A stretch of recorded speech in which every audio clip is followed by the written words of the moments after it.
11 o'clock on your Wednesday morning. Welcome in. It is the Gamecock Central Takeover Hour presented by Firehouse Subs. Tyler West Chris along with you here on the game on a busy week, news-wise, for South Carolina. Of course, everything going on with the transfer portal, which we'll get into in a little bit. And, of course, coming away from the weekend, we knew there was going to be some kind of search for a new offensive coordinator. And, well, guys, they didn't really have to look all that far because it seems like the new OC has been on the staff the entire time in Mike Shula. Yes, indeed. Chris reporting yesterday for Gamecock Central that will be the hire. And, guys, I don't want to say, but, and I want to hear what y'all think too. I think continuity and knowing that you have Lenore Sellers, knowing that Sellers actually has, even though he played sparingly as a true freshman, he will be going into his third year in this scheme. And, I think obviously Shula will have his take on is and was priority number one. I've seen a couple things since the Shula news came out, and it was, and by the way, hire's not official yet. If you're wondering, hey, when will it be announced? What's the timeline? I don't know for sure yet, but it's happening. That's going to be the hire. It's just a matter of, contracts and things like that, and then an official announcement. But I've seen a couple things. One is, hey, generally people seem to understand this hire, even if they don't like it. I think they understand it, right? And one of the things I've seen is, Beamer should have done a search. Well, here's one thing. We don't have a lot of detail about who else he talked to. One of the things that we know and that I reported is there was interest in the job. And, you can kind of put that together even without reporting it because, to your point, Wes, Lenore Sellers, no shortage of OCs that would say, oh, I'd like to coach him. Makes me look pretty good, right? Sure. A dynamic player with that much talent like Lenore Sellers. You've got stability in this job because the Gamecocks just went 9-3. Shane Beamer has a nice contract. You just had a really good season. You're not walking into a job where you're saying, is that coach on the hot seat? There's none of that here. You're going to be very well paid. It's an SEC job. Best football conference in the country. This is a job where he could have gone out. He could have done this lengthy search. So I know people were interested in the job. I don't exactly know who. I've been told that there was a lot of interest in the job. There would be other years because of the profile of the offensive coordinator job here and all those other things I mentioned, but then you add in Lenore Sellers and you add in that stability. In the 2024 offseason, I think it heightened it. So I know Shane Beamer didn't rush right into this and say, as soon as they got an inkling Dowell was leaving, it's going to be Mike, done. We knew that he would have a great shot for the same reasons that he got the job. Continuity, he's been an OC before, there's a good rapport with Lenore Sellers. But I don't want to give the impression that nobody else or no other scenario was considered, right? So I think they were. Now, yeah, again, he didn't go through this multi-week interview process. You got to remember the transfer portal's open. So it kind of goes back to that, what must be done immediately. I botched it. What must be done eventually must be done immediately. Now. And it's not a must here. It's what you're going to do, right? Yeah. If you were confident Shula's the guy, why are you going to go through the pain and the time and the effort of doing this huge search? I'm sure Beamer considered other guys. How did he have conversations? Did he, quote unquote, interview anybody else? I don't know that. But this makes all the sense in the world.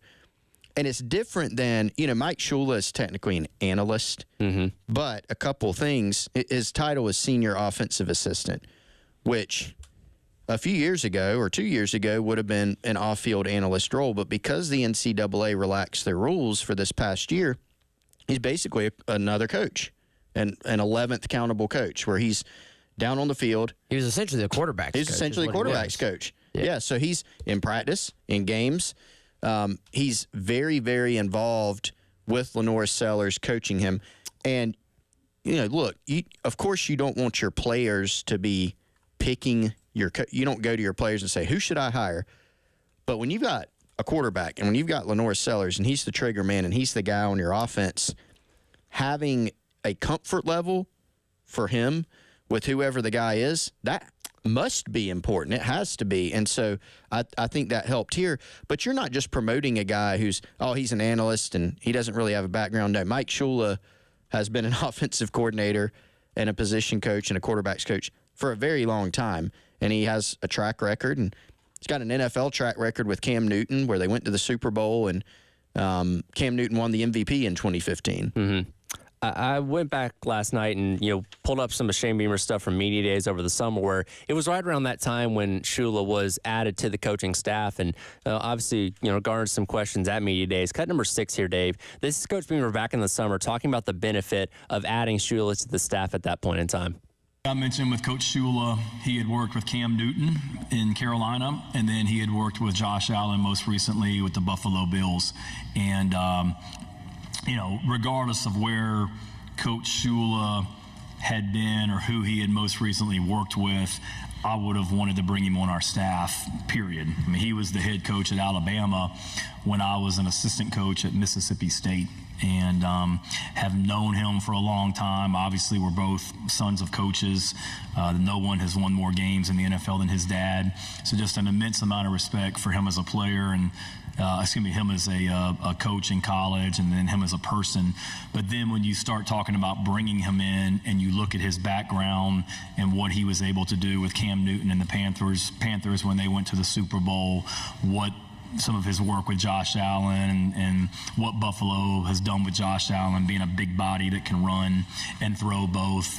He's been great, been a guy that's helped Dow Loggins in our offensive staff room a lot. You're talking about a guy that has called plays in the SEC and called plays in the NFL in his career. So he's been a welcome addition to our staff and brings a lot of great ideas to the staff as well.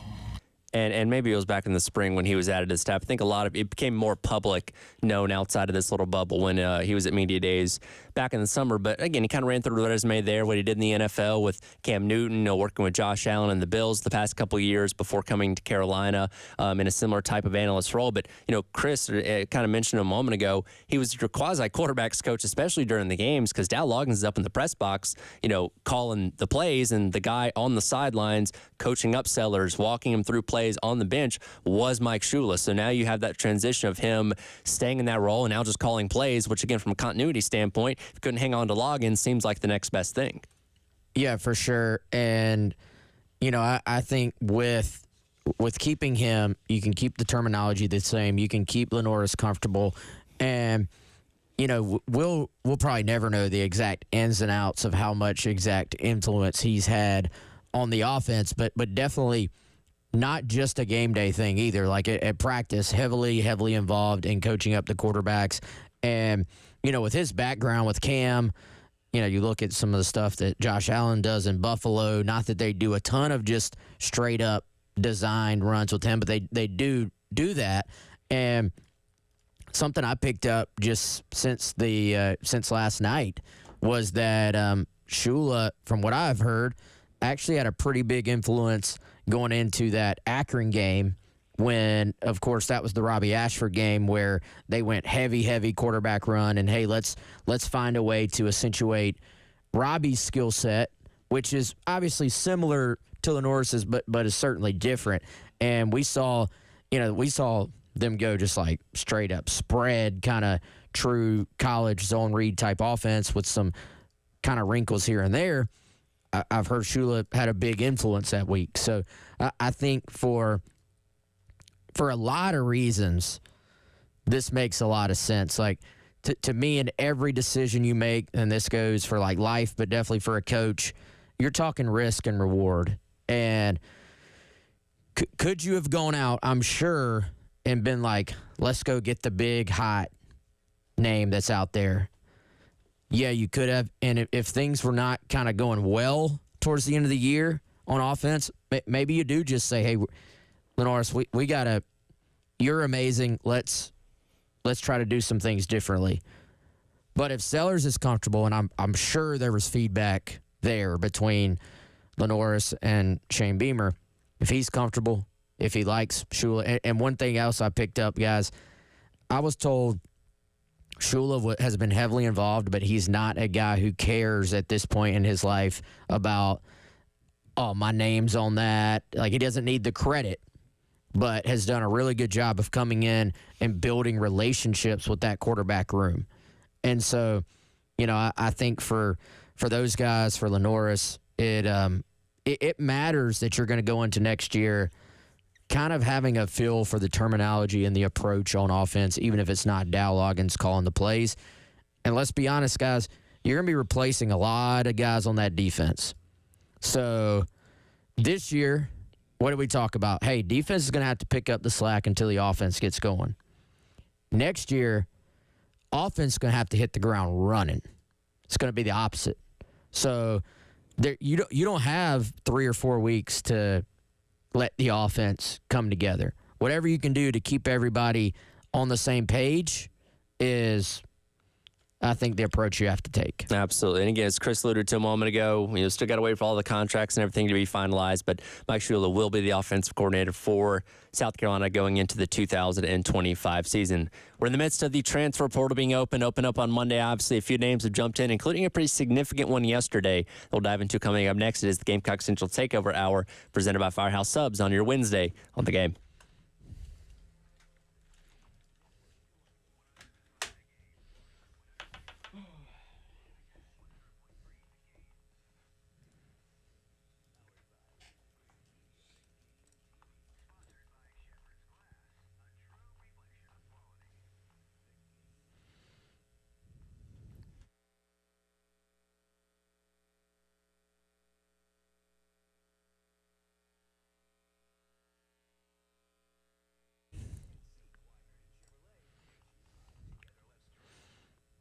All right, y'all, if you own a home or own a business, you got to make sure that roof is taken care of.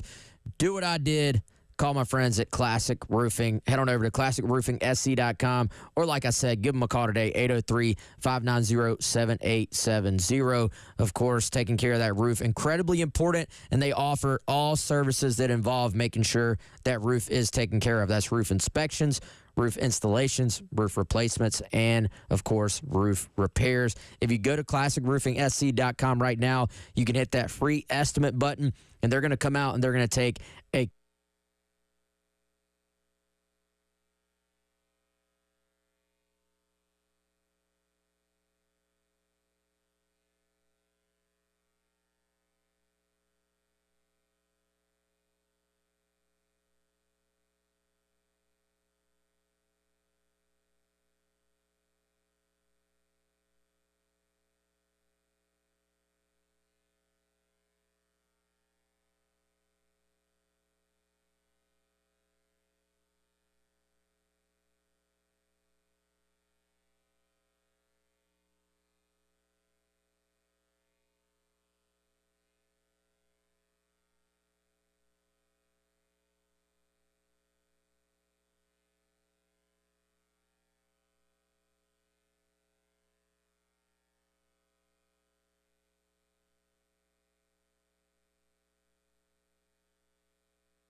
Well, welcome back in. It is the Gamecock Central Takeover Hour presented by Firehouse Subs. Tyler West and Chris along with you on your Wednesday. We'll get into the transfer portal here in just a second. But first, coming up on Sunday, women's basketball in action, taking on South Florida at 2 o'clock over at Colonial Life Arena. I have 3 pairs of tickets right now. Callers 5, 6, and 7. Win yourself a pair of tickets Get to ready, go Dave. see Dawn's Crew take on South Florida coming got a up big grin on his face. Sunday. I know Dave is so excited when we give away tickets. He is anxiously we don't get to awaiting see to take your the- phone calls. Yeah, Dave, we can't see the call screen. We want to see the phones light up. Dave's ignoring us. That's okay. Okay. All Anyway, right, Dave. caller number Whatever. 5, 6, and 7, 803-404-6100. Of course, transfer portal is open. A lot of fluid things happening. We'll get into some specifics of guys potentially coming into South Carolina here in a couple minutes. But we did have an interesting departure yesterday. One that I guess you could say was probably expected. Robbie Ashford jumped in the transfer portal. Obviously came in for 1 year here as the backup here at Carolina, or came in to compete for the starting job. Obviously didn't win it. Was called upon for the Akron game. Had to play the last half of the LSU game and had some, spots here and there during the season where he was called to come on the field and make some plays, and served his role really well. Had a good attitude about it, and I don't think anybody's again surprised that he's decided to seek an opportunity elsewhere to round out his eligibility, but came in and played his role really well here at South Carolina, I feel like. Yeah, and I think he came in, of course, wanting to prove people wrong and be the guy. And, that didn't happen, but he was very important in some other games and stepped in and played well against Akron, put you in a spot not to have to sweat that out, obviously. And I think for him, from what I've been told, is it has been a great experience. He likes the coaches at South Carolina. It's been a good year for them, but at this point, you're running out of eligibility. He wants to play. He wants to be the guy, and he wants to go to a situation, from what I've been told, where he can go do that. And so for him, like it makes sense. And I think for South Carolina now, that and we kind of already had anticipated this, but now very publicly it becomes, all right, I think you're in a similar spot to last year, but possibly even more so, people knowing what Lenoris is capable of and saying, how can you go add depth to that position with people knowing what Lenoris Sellers can do? Yeah, I mean, I think you make a great point. He's in his last year or heading into his last year next season of eligibility. Robbie's had an interesting experience. When you look at his college career, Oregon, two-sport athlete, originally, eventually focused on football, Oregon, Auburn, South Carolina. He has been something that's tough to find in the portal, and that is a quarterback who had played, had experience, and didn't have to be guaranteed the job. Like you said, Wes, of course Robbie Ashford wanted to win the job. Obviously, you see the guy play, if you see him on the set. Manny Diaz, he's given his press conference. He and Lane are on there, Lane Kiffin from Ole Miss. Lane's like, yeah, man. Like, you could tell he kind of feels for Diaz. He's like, this system is terrible. Now, he's taking advantage of it, of course, but Sure, because that's what we're in. You got to. He's like, I feel for him. Diaz is like, yeah, hey, we wish Malik the best. We're going to go get, and he mentioned 2 guys. We'll get those 2 guys ready. One of them was Grayson Loftus from Gaffney. About 2 hours later, Grayson Loftus is in the portal, right? So, I mean, it's like, what do you do? So you have to worry about losing your starter, but then you're also trying to build depth. And unless you're wanting to have like a true freshman, which is what South Carolina had with Dante Reno last year for depth, you got to go out and get a guy or 2 from the portal. So point of all that kind of long-winded statement there is that they had to go get a guy in Robbie Ashford or a guy like Robbie Ashford. Hard to find, but they found him, and he stepped in and was able to make some plays for South Carolina and, be a valuable part of the team. So now as we look ahead to 2025, again, Dante Reno is going to be going into his redshirt freshman year, as assuming the second guy in line. Are you still maybe looking to add one more? You obviously had Cutter Woods coming in with this new freshman class. Is 3 enough? Do you want 4? Like, is that something they're going to be looking at in the portal if that option is there?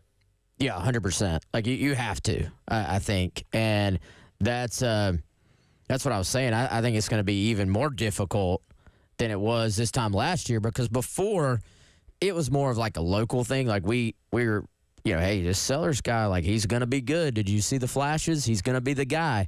Now the entire college football world knows what Sellers can do. So, but now you almost, I mean, you can go two ways. Is there an older guy who is in a situation where they just want to play SEC ball but know they may be a backup? Or you're getting to the point, I mean, Sellers was a redshirt freshman this year. So next year he's a redshirt sophomore. He will be 3 years removed after next season. So he will be draft eligible at that point.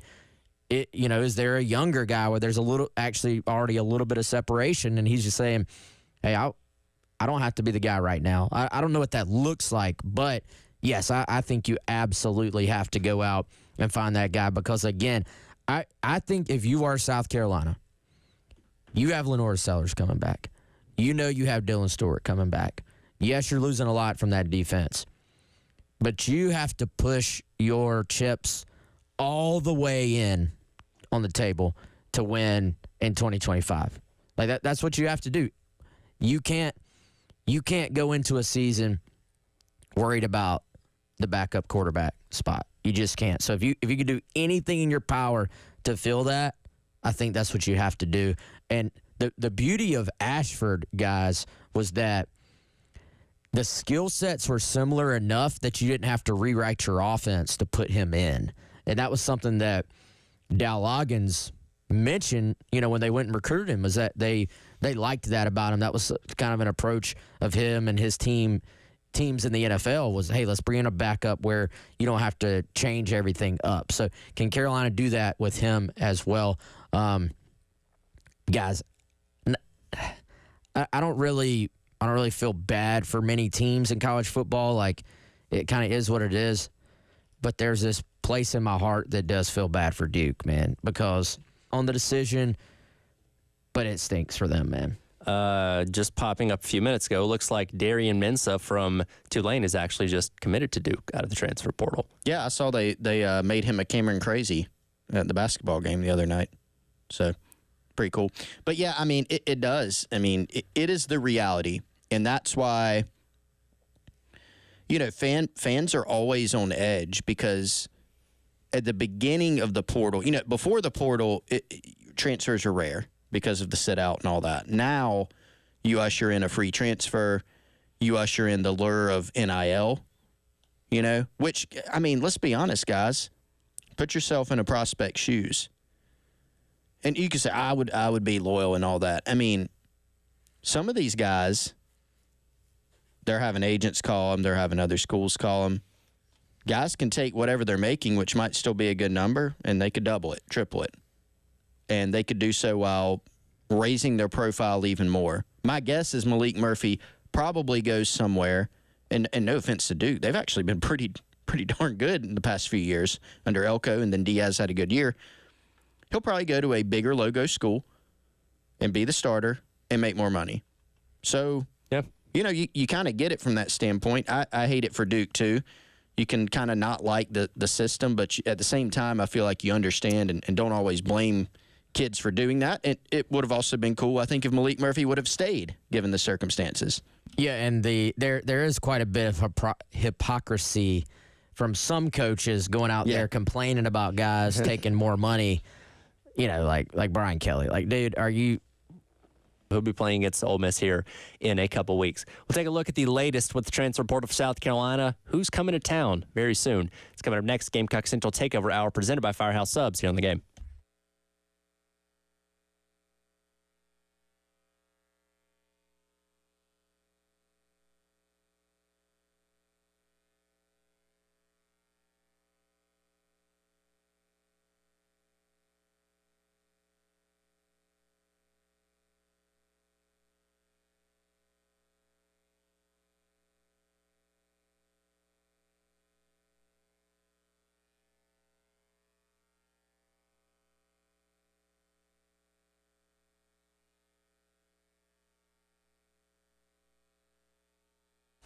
All right, guys. You know what? Our friends over at Firehouse Subs, they're going to take great care of you with your lunch coming up. It's almost lunchtime. FirehouseSubs.com, Firehouse Subs app, the easiest ways to order.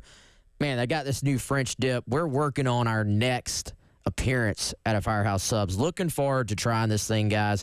And picture looks amazing. I'm a big fan of a French dip in general. Something about the au jus just puts it over the top, in my opinion. And I believe there's even like controversy about who even invented the French dip in the first place. Have y'all read French? about this? Well, just about which person. Oh, okay. Multiple people claim it, I think. But regardless, I don't think Firehouse Subs invented it, but I promise you this thing is going to be good. Looking forward to trying it soon. You can do the same when you order right now, FirehouseSubs.com and with the Firehouse Subs app.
Welcome back in. It is the Gamecock Central Takeover Hour presented by Firehouse Subs. Tyler, Wes, and Chris along with you on your Wednesday here on the game. Reminder, Carolina calls coming up tonight at 6 o'clock. Coach Paris talking men's basketball as they get set to return to action after having a couple days off for exams against USC Upstate coming up on Saturday. We'll dive back into the portal in just a moment, but go out to Love Chevrolet phone lines. Gamecock Larry is on the line. Gamecock Larry, thanks for the call. How are we doing today?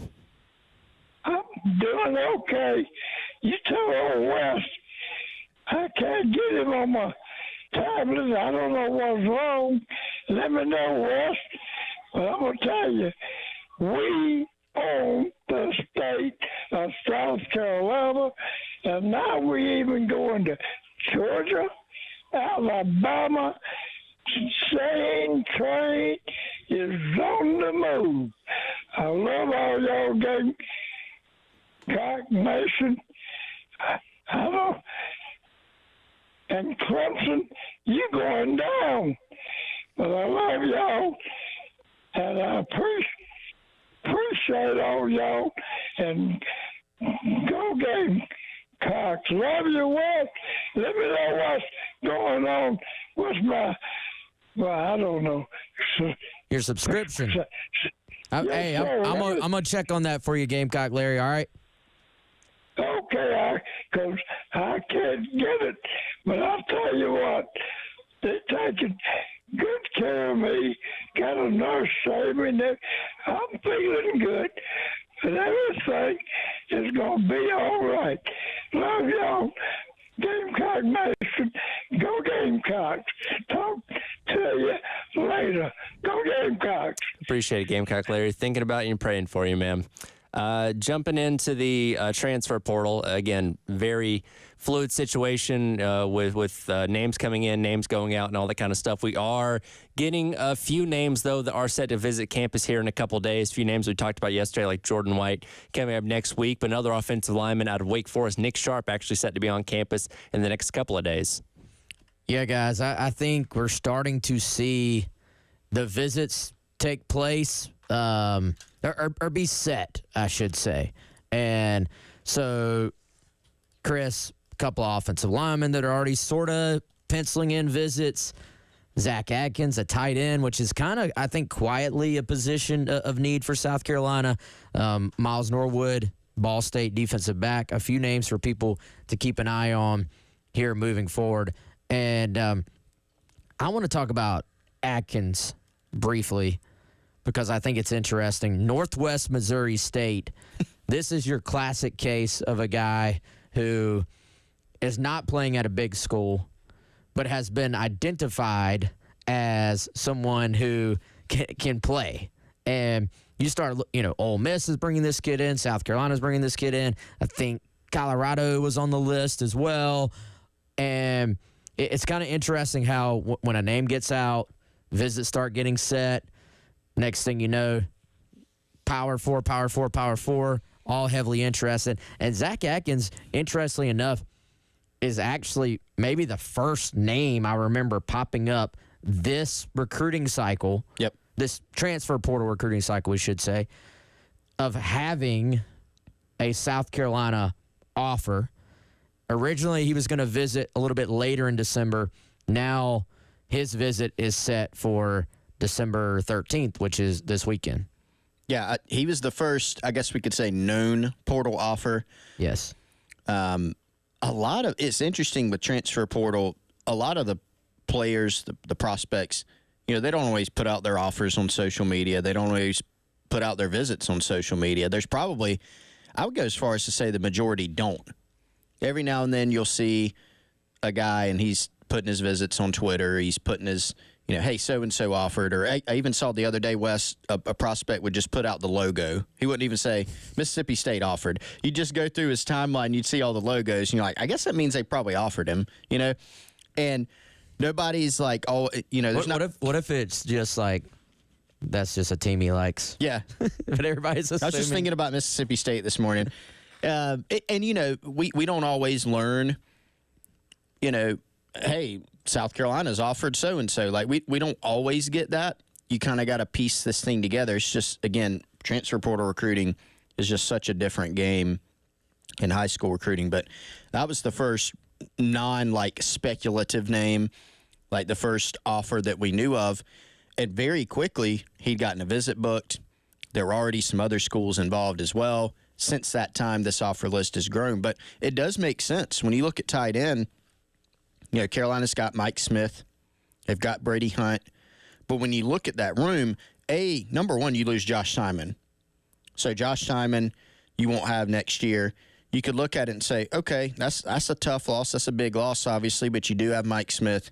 You have Brady Hunt. And realistically, you probably feel pretty good with those two. But you do want more depth, right? You see this offseason, South Carolina's now had, 3 tight ends who were reserves transfer. You got Maurice Brown II, presumably coming back as well. That'll help you. But Nick Elksnis, Connor Cox, Reed McKeska, all entering the portal. So now you're looking at it as, hey, let's build some depth. Let's build some more competition there, see what happens.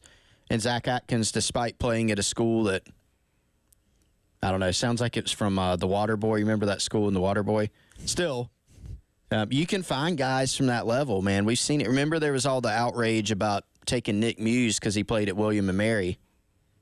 It's in the NFL, pretty good player. So, and was a good player here. So you're going to see guys at all different levels. And so Atkins is definitely a fascinating one. I think over the next week or so, Wes, we're probably going to learn more and more names who are scheduling visits for, whether it's late this week or into next week as well.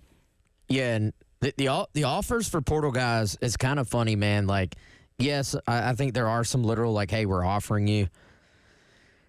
Does it even like when a high school guy gets offered, that's like a huge moment in time for that prospect. Right. Transfer guys, I feel like it's, all right, we're recruiting you, and we're going to bring you in, and then if we want you to come to South Carolina, if you want to come to South Carolina, then, yeah, now you have an offer. It's not really like, it doesn't seem like it's as formal of a thing, because even if a guy's like, oh, coach, have you offered me, and you want the guy to visit, you might be like, yeah, we've offered you. Yeah, because when a guy comes on, again, to go back to what we were talking about the other day, you're going to talk about NIL. Yeah. It's not going to be like, hey, let's talk about NIL and then figure out your scholarship. Like, it's just kind of known. Yeah, but, and the other side of it too, Beamer talked about this, and I mean, we can verify this because we've seen it on the other side of it.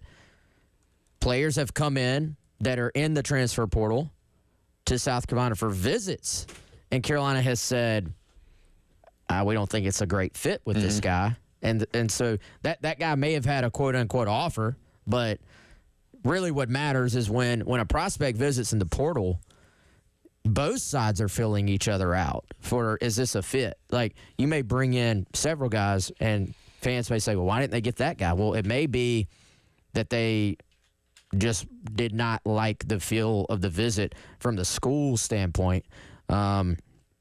I still think that is the single biggest, most important aspect of transfer portal recruiting for South Carolina, is making sure the guys are still fits for who you are, what you are as a program, because especially the guys that have done it at the major college level, they can play.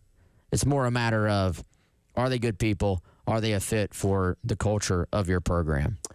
We'll see what the Gamecocks do as the portal opening does continue to roll on. Up next, which Gamecocks made the the All-SEC team for 2024? That's next. Gamecock Central Takeover Hour presented by Firehouse Subs in the game.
All right, I want to tell you about our friends over at Krantz Cooling and Heating. Shout out to Justin Krantz, the general manager over there. He helps run their operation. It's a family-owned and operated business since 1983. The friendly team at Krantz Cooling and Heating has been helping Midlands homes and businesses with any of their HVAC needs. They can give you peace of mind knowing that your home's heating and cooling system is going to get regular professional attention. You can do that by joining the Krantz Club. That's their maintenance plan. Great peace of mind. They've been out to my home. They've been out to my mom's home after she moved to Irmo. They put in mini splits for us in our garage. They put one in my mom's upstairs. They work great. Fantastic work by the team over at Krantz Cooling and Heating. They can do heating and air conditioning, repair, maintenance, installation, safety and real estate inspections, any of your needs. It's a local, reliable company. You can trust them. 803-672-3224 or Krantz Cooling, Krantz with a K, KrantzCooling.com.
Welcome back in. It's the Gamecock Central Takeover Hour presented by Firehouse Subs. Tyler West and Chris along with you here on your Wednesday on the game. Yesterday, the All-SEC team was announced for 2024.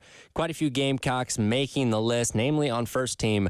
Both Kyle Kennard and Nikki Minwari get honors on the defensive side of the football. And Kai Kroger, after another solid year, is named the SEC's first team punter. No real surprises there for those guys coming on the first team. Second team, Rocket Sanders at running back. And then third team, you have Lenore Sellers at quarterback and Torricelli Simpkins the third on the offensive line. So a good run through all three teams of some solid Gamecock representation there.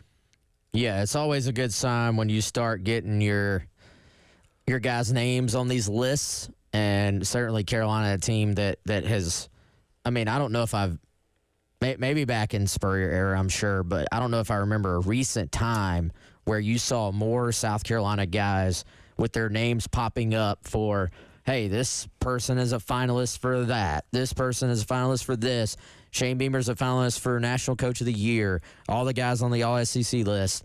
And, you know, how many – remember we were talking about that EA Sports top 100 to start the year? Nobody was on it. And there was not a single Gamecock on there. And now, like, you just did not have what we said at the time were kind of those marquee players. And now, I mean, if you're on the All-SEC list, then that's about as good as it gets in terms of just showing that you have played at a high level at the college football's best conference. And so all these guys, very deserving.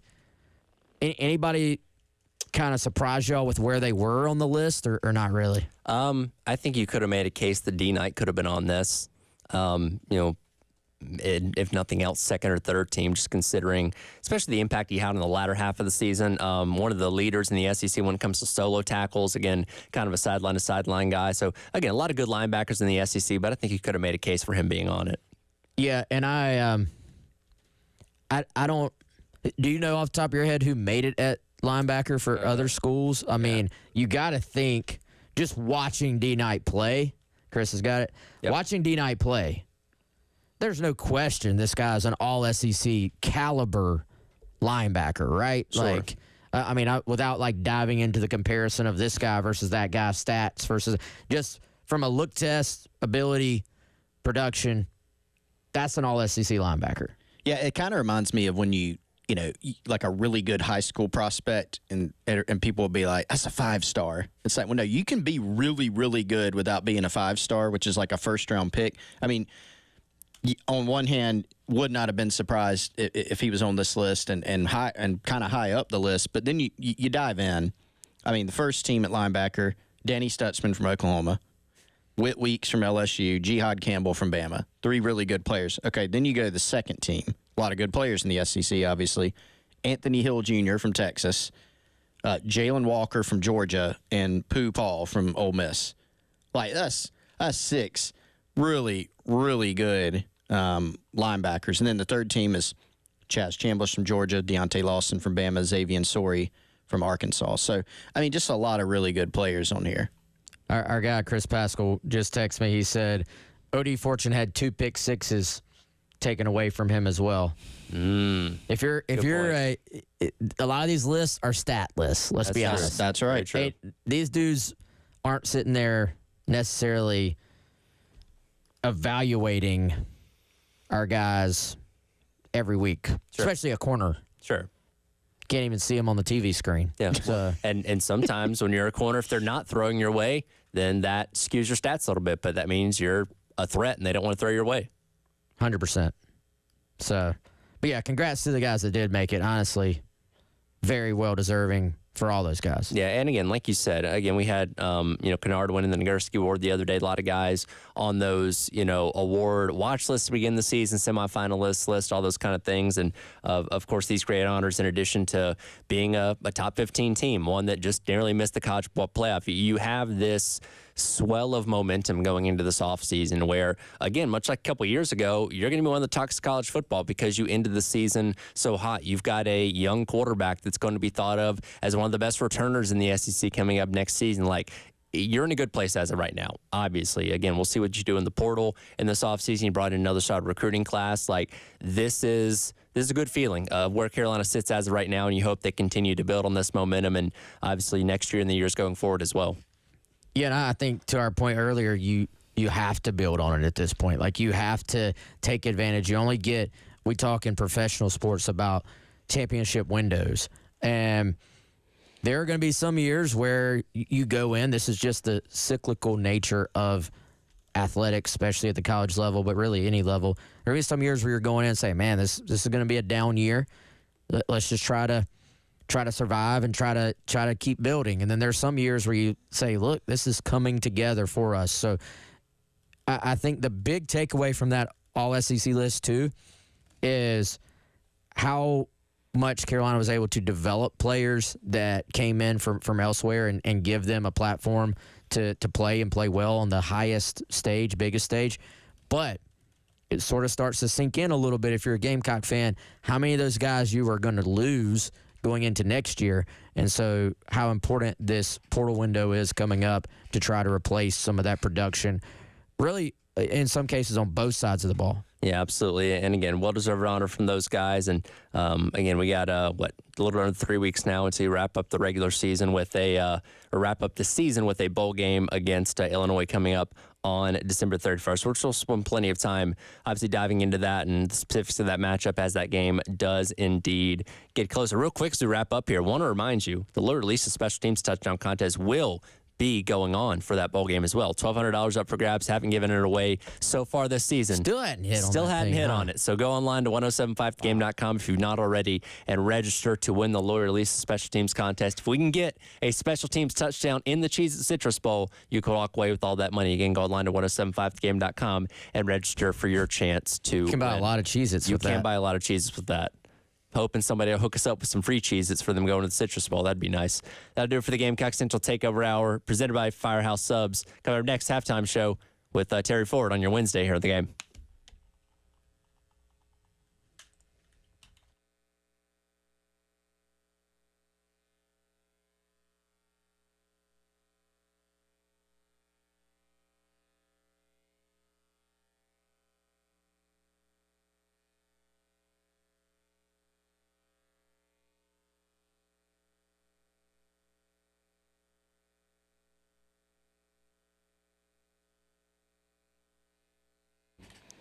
All right, if you're looking for any of the following items, security and camera installation, TV installation, audio, video, home theater, or a complete smart home system, you already know who I'm going to recommend. It's our friends Michael and Nathan over at Integrated Media. If you need, hey, I want surround sound in my man cave. I want surround sound in my home. I need a new TV installed.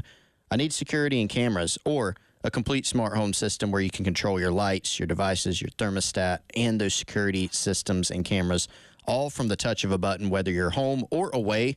They can do it for you. They've been to my home. They've been to Wes's home. They can come to yours as well and take care of any of your audio-visual needs. IntegratedMediaInc.com. If you want to get some examples of some of the work they've done in the past, they got some awesome stuff on their Facebook and their Instagram pages, Integrated Media Columbia. You can look them up there. Again, their website's IntegratedMediaInc.com or 803-948-8327.